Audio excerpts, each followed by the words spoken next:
네, 우리 할렐루야 샬롬 인사하십니다. 네, 하나님 감사합니다. 할렐루야 샬롬 샬롬 샬롬 샬롬 샬롬. 하나님 사랑합니다. 여러분 주 안에서 사랑합니다. 어느새 눕기가 이제 끝날 때가 됐습니다. 39장 저들 한번 쭉 나눠서 봤는데 39장의 교훈 일하시는 하나님, 욥은 자신이 고난의 죄의 결과로 인한 것이 아니고 의로움 끝까지 주장하죠.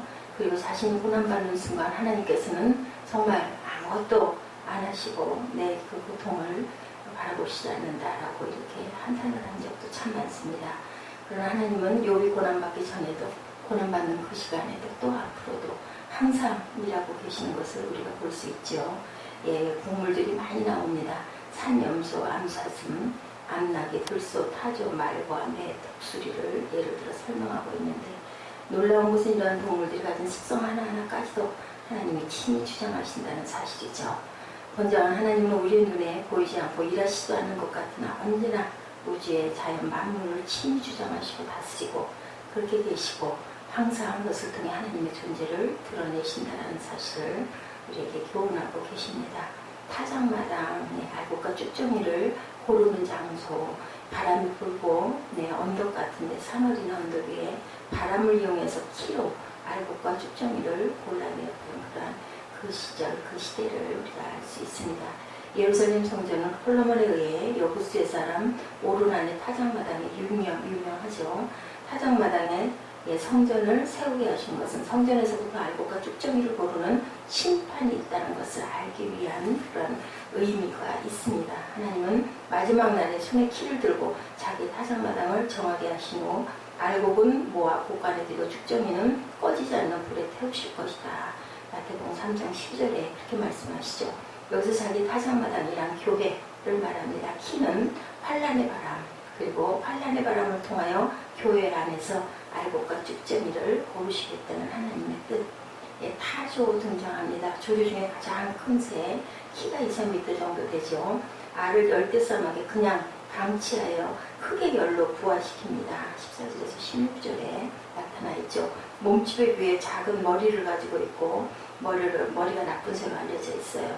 달릴 때는 시속 45km에서 90km 자동차 총력이에요. 그죠? 달릴 수 있다고 그래요. 성경은 타조가 달릴 때는 말도 우습게 여긴다고 기록되고 있죠. 본문 18절에도 나타나 있습니다.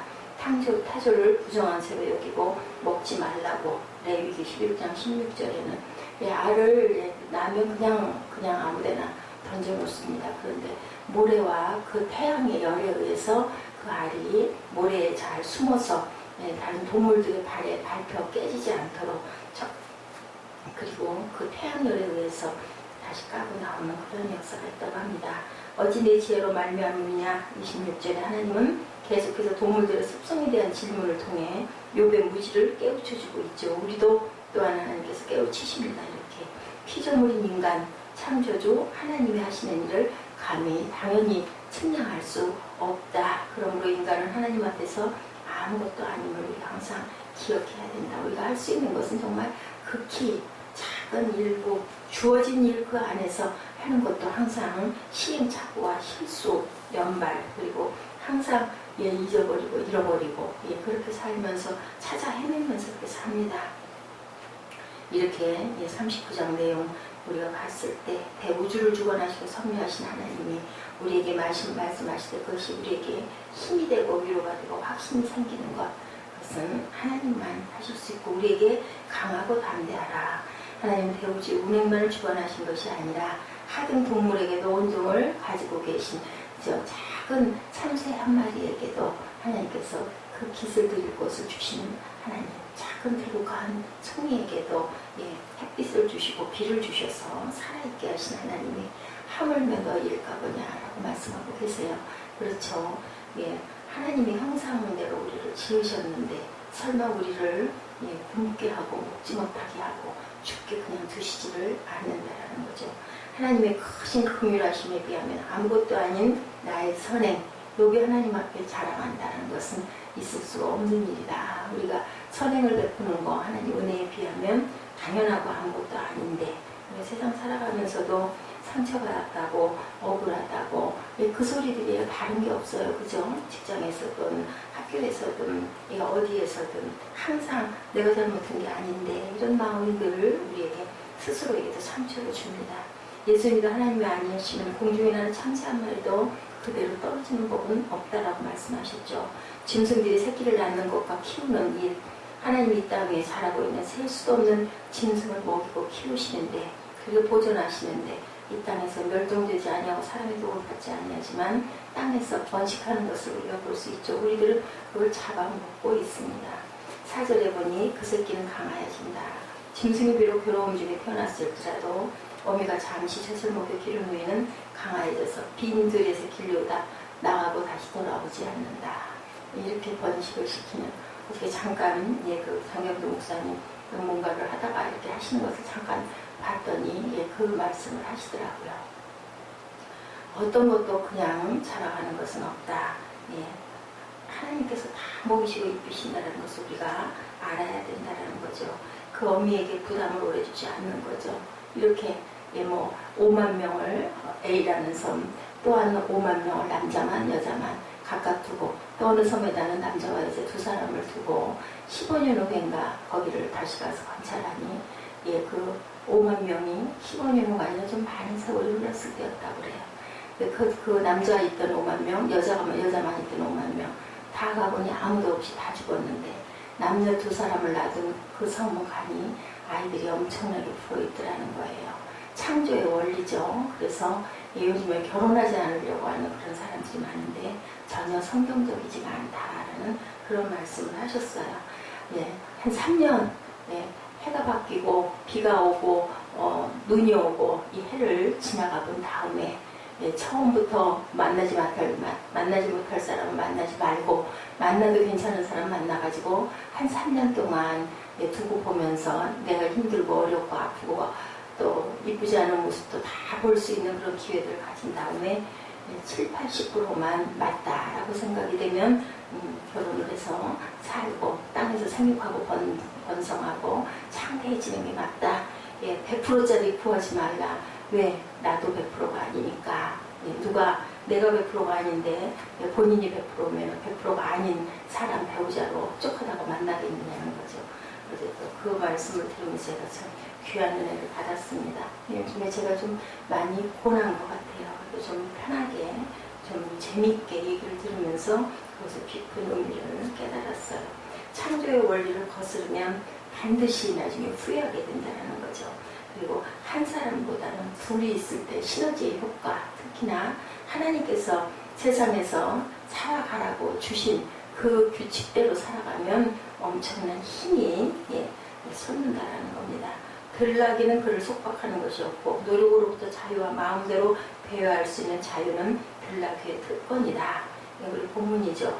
사람이 그렇게 되면 가련하죠. 수고하고 땀 흘리고 보람된 일을 하는 것이 사람의 세상에 태어난 본분이지 할 일 없이 서성이는 거. 그죠? 맨날 부부가 결혼해가지고 먹고 입을 거 있다고 일어나가지고 먹고 차 마시고 밥 먹고 놀러 가고 뭐 사우나 가고 골프 치러 가고 매일 똑같이 그렇게 하다 보면은 한 6개월 1년만 지나고 나면 둘이는 다툼과 분쟁이 일어난다는 겁니다. 뭔가 목표를 가지고 열심히 살아가고 움직일 때 거기에서 우리가 보람도 느끼고 또 성취감도 느끼고 그러면서 또 고난 속에서 간 잠도 잘 수 있다는 거죠.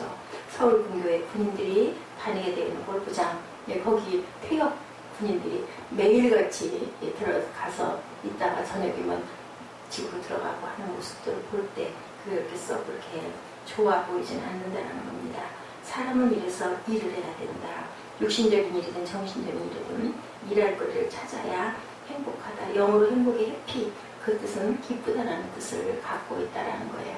일을 해야 거기서 성취감을, 그래서 그 일이 우리가 하기에 정말 좀 기쁘고 보람 있고 성취감이 있는 그런 일들을 우리가 찾는 것이 가장 중요하다.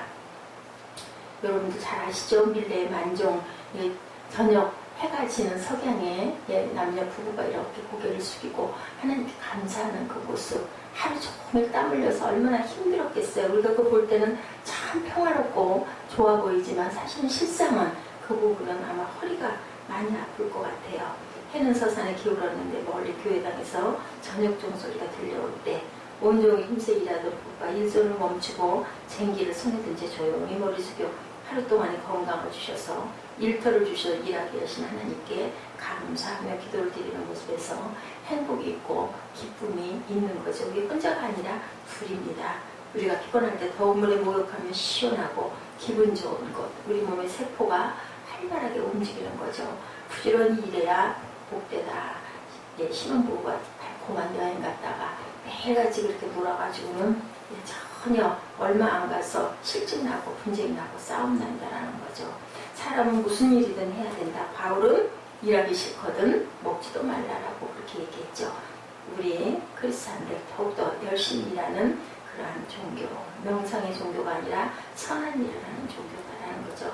길든 나게는 힘든 일을 함으로 사람에게 쓸모가 있기 때문에 그에게는 피난처도 되고 먹으러 가는 것도 되는 의향간이 있다라는 것. 따라서 그는 비옥한 땅에 살고 있죠. 근데 들나귀는 어때요? 자유는 있지만 항상 내가 먹을 거를 찾아야 돼요. 예, 그리고 항상 나를 누가 보호해줄 누구도 없어요. 소유주도 없고 누구에게 예속되어 있지도 않고, 네, 도해지의 소유와 시끄러움 속에서 생활하는 자들의 비웃으며 황야에 사는 그 자기가 행복하다고 생각하지만 실상은 또 어떤가?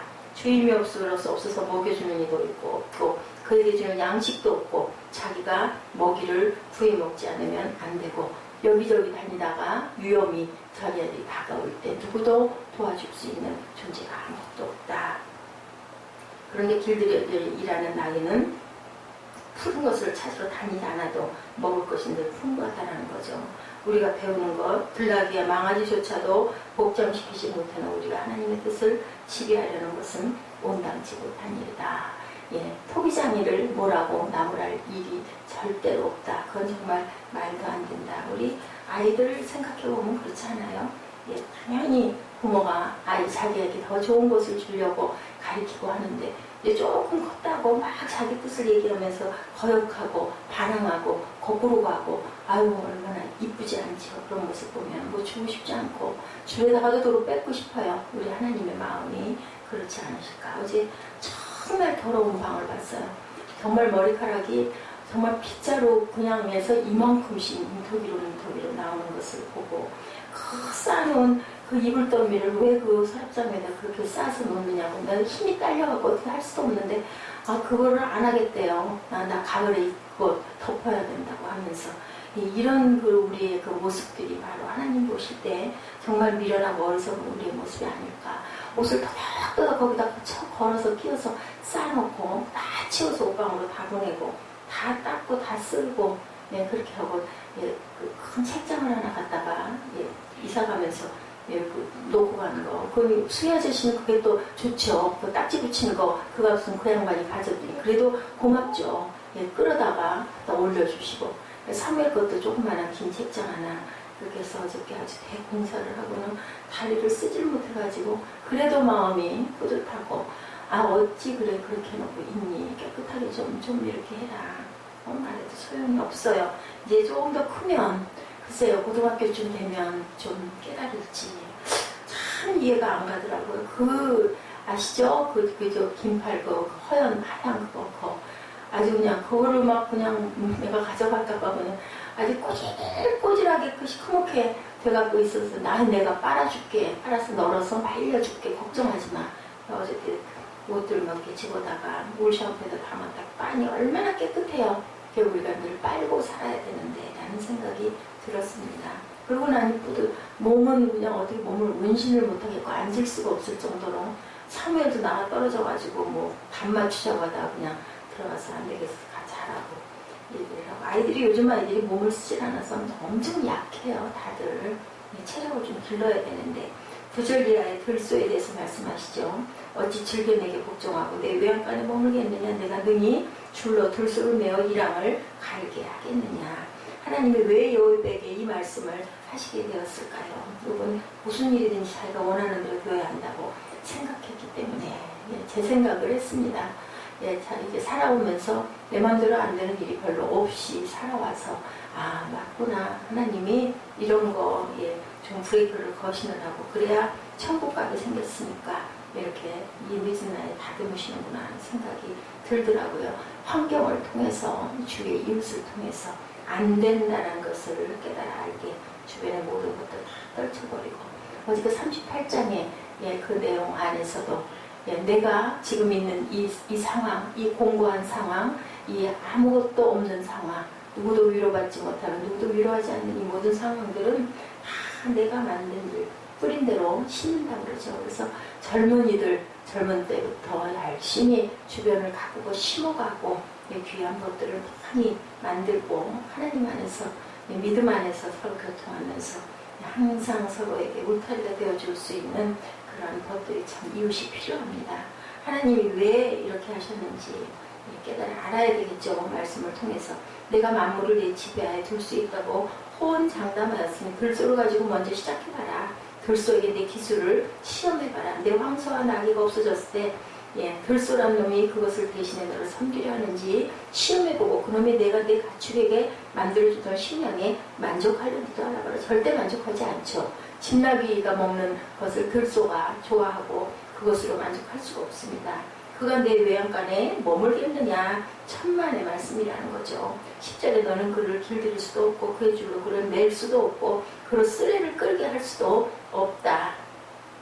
짐승 중에는 사람을 섬기고 싶어하는 것이 있는데 그런 짐승들은 사람을 섬기는 일에서 즐거움을 누리는 것처럼 보이고 자기 주인에 대한 사랑을 간직하고 있는 것 같아 보이죠. 그러나 어떤 짐승은 사람을 절대로 섬기지 않고 또한 찢어서 먹을 잡아서 먹으려고 하는 그런 짐승들도 있습니다. 이런 짐승은 언제나 불안한 가운데 살고 있죠. 사람도 마찬가지입니다. 하나님을 모르고 사는 사람은 자기 마음대로 살면 자유가 있을 것 같고 그것이 평안하고 만족할 것 같지만 사실은 그렇지가 않은 거죠. 엄청난 위험에 노출돼 있어. 어느 순간 어떻게 될지. 저는 그 강한 태권도 도장 그 관장님 생각이 문득문득 가끔 나요. 그렇게 젊고 씩씩하고 아이들한테 참 아주 야박하게 많이 하셨죠. 우리 아이들 많이 맞았어요. 얘기를 해도 아이고 죄송합니다 소리가 한마디도 없었죠. 당당했어요. 당연히 그렇게 해야 된다라고 얘기하시던 그 양반 어떻게 됐어요? 금방 아이들 그만두고 얼마 한 몇 달, 한두 달 있다 배낭만에 얘기가 돌아가셨다고. 심장마비로. 가다가도 그냥 뭐 그렇게 해서 심근경색 이런 거 오면은 모르죠. 내가 그 젊은 그 나이에, 청년의 나이에 돌아갑니다. 어거스틴의 고백이 바로 그것을 얘기하죠. 그가 하나님 없이 살 때 세상적인 것을 다 누리고 지냈어요. 근데 거기 만족과 평화가 없어서 그렇게 방탄했었죠. 술 마시고 막 어머니를 눈밭으로 발길로 걷어차고 그렇게 기도했죠. 어머니가 유명하죠. 하나님이여 당신은 당신을 위해서 우리를 지으셨기 때문에 당신 품에 들어오기까지 평안함이 없었습니다. 라고 그렇게 고백을 했던 어거스틴. 그래서 성자가 붙었습니다. 무 위에 그 방랑과 고난과 그 어머니의 눈물과 그 두들겨 맞아가면서까지도 옆방에서 아들을 위해서 밤새도록 흐느끼며 울며 기도했던 그 기도를 아버지가 들으신 거죠. 야훼가 나의 목자가 될 때 내가 부족함이 없다라고 다윗이 그렇게 고백합니다. 13절 이하 18절까지는 타조에 대해서 아까 말씀드렸죠. 괴상하죠. 본성도 없고 땅 위에 아무데나 알을 낳고 부화시키는데 신경도 쓰지 않고 14절에 그것이 알을 땅에 내버려두고 모래에서 더워지게 하고 뿐만 아니라 타조는 자기가 낳은 알을 보호할 줄도 모르고 15절에 보면 여행자의 발이 그 알들을 부숴버릴지도 모르며 들짐승이 알들을 깨뜨려 버릴지도 모른다. 그런데도 하나님이 보호하시죠. 16절에 그 새끼에게 무정함이 제 새끼가 아닌 것처럼 하며 그 불우한 것이 헛되게 될지라도 절대로 괴념치 아니하나니 이런 타조에게 지혜가 부족하기 때문이라고 17절에 말씀합니다. 이는 하나님 내가 지혜를 풍부하지 아니하고 총명을 주지 아니함이라. 바꿔 말해 그 지식을 사랑하며 돌보는 것도 하나님이 지혜를 우리에게 선물로 당연히 주시는 겁니다. 세상적인 지식 그거 아무것도 아니죠. 아직까지도 밝혀지지 않은 그런 그 우주의 신비가 조금씩 밝혀지면서 우리는 창조주 하나님을 더욱더 경외할 수밖에 없다라는 겁니다. 이래서 우리는 자녀들의 영혼을 늘 돌보기에 힘써야 된다. 이 자녀의 영혼을 돌볼 줄 아는 부모가 정말 지혜 있는 부모다. 자녀의 영혼도 중요하고 자기 자신의 영혼도 또한 잘 돌봐야 된다. 이상한 건 몸에 대해 신경 쓰는 것만큼 우리 자신의 심령에 대해서 신경 쓰지 않는 것이 이상하죠. 타조가 제가 나는 위험에 처해서 내버려두면서도 자기 자신이 위험에 쌓이게 되면 위험한 자리에서 벗어나려고 아까 얘기했죠. 시속이 자동차에 웬만큼 달려가는 90km까지도 달리는 그런 아주 그럴 때는 또 아주 그냥 아주 그 위험을 자랑하죠. 말과 그 탄자를 경히 여길 정도로 그렇게 달린다고 합니다. 19절에서 25절까지는 말에 대해서 26절 이하는 매와 독수리에 대해서 말씀합니다. 매와 독수리는 날짐승 중에 왕이라고 그러죠. 매는 매우 빠른 짐승, 나는 속도가 시속 240km라고 그러죠. 그래서 사냥을 할 때 그 매를 사용합니다. 독수리는 27절 이하에 공중에 떠서 높은 곳에 보금자리를 만드는 것이 어찌 내 명령을 의지함이냐. 그것이 낭떠러지에 집을 지으며 뾰족한 바위 끝이나 험준한 데 거하며 거기에 움킬만한 것을 살피나니 그 눈이 멀리 보고 그 새끼들도 피를 빠나니 살육당한 자 있는 곳에는 그것도 거기 있느니라. 우리는 하나님의 지혜를 여기서도 발견하죠. 그 종류의 짐승이 저 종류의 짐승을 잡아먹고 살도록 하는 약육강식의 원리를 만드셨어요. 약한 것은 많이 퍼지게 하고 강한 것은 번식을 적게 합니다. 그리고 같은 동물을 이용해서 지구 표면에 남아있는 동물의 시체를 먹어버리게 그렇게 하셨어요. 그렇게 하지 않으면요, 사체를 그냥 둔다면 동물의 사체 때문에 공기가 오염되어서 이 땅에는 바로 옮길 틈을 찾기가 힘들다. 그죠? 그렇게 먹게 함으로 인하여서 세상을 정화하시는 하나님. 그리고 독수리는 또한 우리 성도들 상징을 많이 하죠. 독수리같이 여호와를 앙망하는 자는 새 힘을 얻으리니 독수리의 날개치며 올라간 깎을 것이요 다른 박질하여도 굼빛이 아니하고 걸어가도 피곤치 아니하리라. 이 말씀 바벨론에 포로되어 가 있는 이스라엘 백성에게 하나님께서 주신 말씀입니다. 세월이 흘러서 50년, 60년, 70년이 흘렀지만 아직 포로에서 해방될 희망이 보이지 않게 되자 그들 가운데 낙심하는 사람, 실망하는 사람들이 얼마나 많았겠습니까? 이때 선지자는 하나님을 앙망하라고 권면하죠. 너희들은 알지 못하느냐, 너희들은 듣지 못하느냐.